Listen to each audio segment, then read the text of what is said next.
Quem nunca tentou tirar uma fotografia de vida selvagem e o resultado foi, bem, uma mancha escura? A verdade é que capturar imagens com pouquíssima luz é um dos maiores desafios que existem na fotografia. Hoje, vamos mergulhar nos segredos de um profissional que levou o seu equipamento ao limite para conseguir o que parecia impossível. É aquela pergunta que fica na cabeça de qualquer fotógrafo, não é? Será que é mesmo possível conseguir resultados de alta qualidade quando estamos praticamente no escuro? Pois bem, a resposta, surpreendentemente, é que sim, é possível. E vamos perceber exatamente como. Mas, atenção, esqueçam a teoria dos livros. O que vamos fazer é seguir os passos de um especialista no terreno, com lições práticas e soluções que funcionam de verdade quando a luz simplesmente desaparece. Ok, vamos a isso. Conheçam o Sven Helland, fotógrafo de vida selvagem e embaixador da OM System. A missão dele para este trabalho era bem clara: testar os limites do equipamento em condições de luz quase nulas para capturar um verdadeiro espetáculo da natureza. E a estratégia dele? Levar o ISO a valores extremos. E o primeiro grande desafio acontece num cenário, bem, extremo.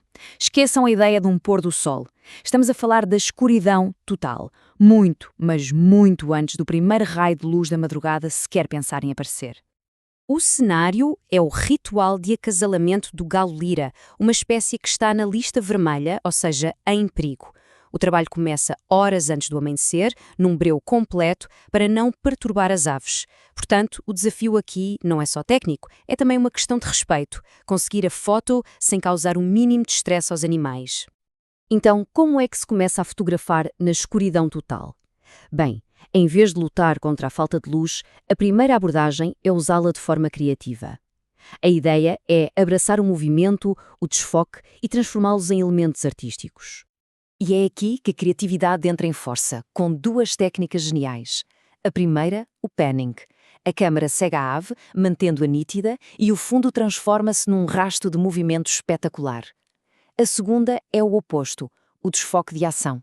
A câmara fica paradinha e é o movimento das aves que pinta a imagem, criando padrões quase abstratos. No fundo, o que era uma limitação técnica vira uma ferramenta artística superpoderosa. E a criatividade não para por aqui. Pensem nisto. Capturar um retrato super atmosférico de uma ave completamente imóvel, mas com o obturador bem lento.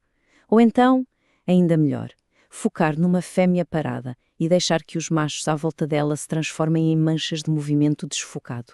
É uma forma incrível de contar uma história inteira numa só imagem. Mas claro, o desfoque criativo é só uma parte da história. Assim que aparece a primeira luzinha no horizonte, o objetivo muda radicalmente. Agora, a missão é congelar a ação. E para isso, a velocidade do obturador tem de disparar. Este é o número mágico. Para congelar a ação frenética do galo-lira, seja em voo ou em luta, a velocidade ideal é de 1/1600 de segundo. Só que atingir esta velocidade quase no escuro, bem, isso traz um problema gigante. E é aqui que surge o grande dilema que qualquer fotógrafo enfrenta nestas situações. O que é que se faz? Usamos um ISO um pouco mais baixo, aceitando que a imagem vai ficar escura, ou arriscamos, subimos o ISO lá para cima para ter uma exposição correta, mesmo sabendo que isso vai trazer mais ruído? Olha, vamos pensar nisto. Com o ISO mais baixo, a imagem fica subexposta, escura. Quando tentamos clareá-la depois no computador, de surpresa, o detalhe que estava nas sombras simplesmente não existe, desapareceu. Agora, por outro lado, se subirmos o ISO para ter uma imagem mais clara, sim, vamos ter mais ruído digital, aquele grão, mas, e este é o grande mas, os detalhes estão lá. E aqui está a resposta definitiva do Sven Helland. O ponto-chave é este.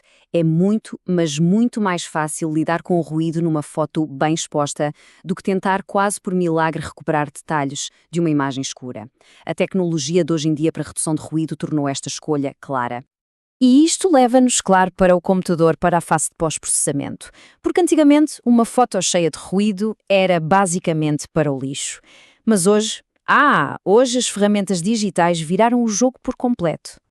A arma secreta que o Helland usa chama-se DxO Pure Raw. É um software que foi feito para uma coisa, e uma coisa apenas: limpar o ruído dos ficheiros RAW, mas, e aqui está o segredo, preservando o máximo de detalhe possível. E o melhor de tudo é que é super simples. Dentro do Lightroom são só uns cliques e o software trata da magia. E não pensem que ele só tira o ruído, não. Ele otimiza a imagem toda, tendo em conta a câmera e a lente exatas que foram usadas, melhorando até a nitidez. O que sai de lá é um fecheiro novo, limpinho e pronto para a edição final. E esta citação dele resume tudo na perfeição. O verdadeiro desafio hoje em dia não é só o apagar o grão. O difícil é fazer isso sem transformar a foto numa mancha sem detalhe nenhum. E é essa capacidade de reter os detalhes finos que torna estas ferramentas, uau, tão poderosas. E agora, vamos para o teste final. O que é que acontece quando se puxa o ISO para um valor que, honestamente, há uns aninhos, seria considerado lixo técnico?